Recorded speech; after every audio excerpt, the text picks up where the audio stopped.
When they enter an environment in which they feel accepted, they feel affirmed, and they know they're being invested in, that several adults really see them and they belong.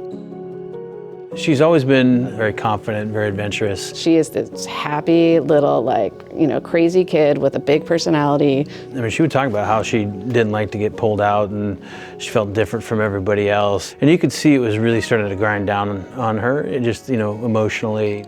Definitely was stressful. I don't know, but I had really bad anxiety. I didn't get along with some of the people in the class, and that would cause me bad panic attacks, so I'd get insanely bad stomach aches. To the point where we were going to specialists. We went to a handful of different doctors. I remember in second grade, I was talking to a friend of mine and I was just saying, it's so sad. Ellie's kind of turning into this meek child. Every day there's these little things that just break down their confidence. When we first started, I think she was just very shy and used to trying to hide from teachers and not raise her hand and participate the way she does now. In public school, we had 30 kids. You didn't get much one-on-one teaching. I was guessing my way through everything. When they start being told things that they don't have to do, they start to think not that they don't have to do them, but they can't do them. They're just gonna shrink down and the expectations for themselves are gonna lower. So to be anywhere that would potentially limit her view of herself, that just broke my heart.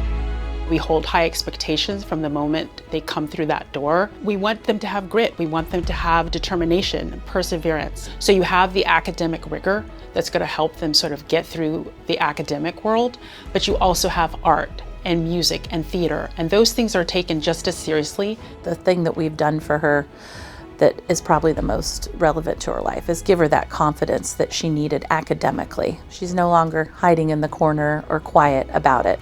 She wants everyone to know things about her.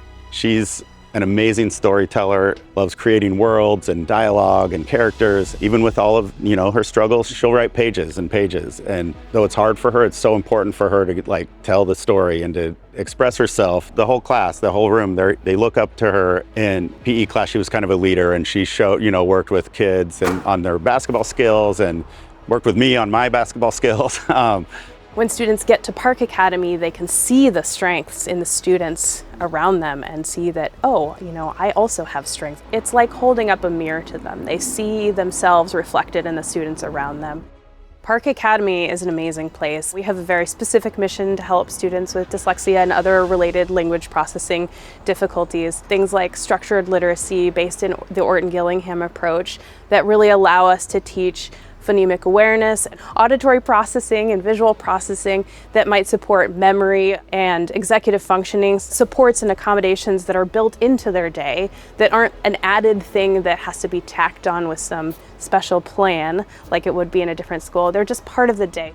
So one of the things that happens, I think, at Park Academy is when the families come together and realize that they're not alone, and that their voice is valid, that they're the biggest expert on their kids, and that's okay. And then to find a partnership with somebody who's gonna honor that and say, and here's the next step. Now we get to be the experts in education. Here's how we take you as the expert in your child and us and the experts in education. How do we meld those into something that's really meaningful? I have a voice, it's important, and I'm resilient and I can weather those bumps in the road. That's where that hope and success really paint a great picture for the future. She was starting to go inward. You could start to see that. We got her moved over, luckily, early enough before core feelings about herself had developed. The teaching methods were different. I started realizing that I actually could do reading, math, language arts. But that's when it definitely started to take off, and I started excelling in most of my classes. I definitely feel happier. One of the biggest gifts that we can give is to change that narrative. When they know that they've got their parents in their corner and then they're seeing the school in their corner, they're learning how to be in their own corner for themselves as well. That is a really powerful moment. That's where the magic kind of happens, is when something's hard and you have to struggle and push through it. Every staff member is committed and invested in every student. A template for what success looks like. Action and hope are contagious. She's ready to take off and soar and wherever she goes. I think whatever she wants, the world is her oyster. She wants to read her stories to us. She comes home and tells us about her day. Allowed her to like bloom very quickly back in the sun. And it's because she's been here and she's had wonderful teachers and been surrounded by kids who struggle with the same things she struggles with, and they just support each other. The best decision that's been made for Ellie's life. She would not be who she is today without Park Academy. The best you can possibly hope for your kid. You can't ask for more. It's like following a rainbow to a pot of gold. It's definitely a journey, but then when you get there, it's like, you did it. And then it's like, you get really proud of yourself and it's fun.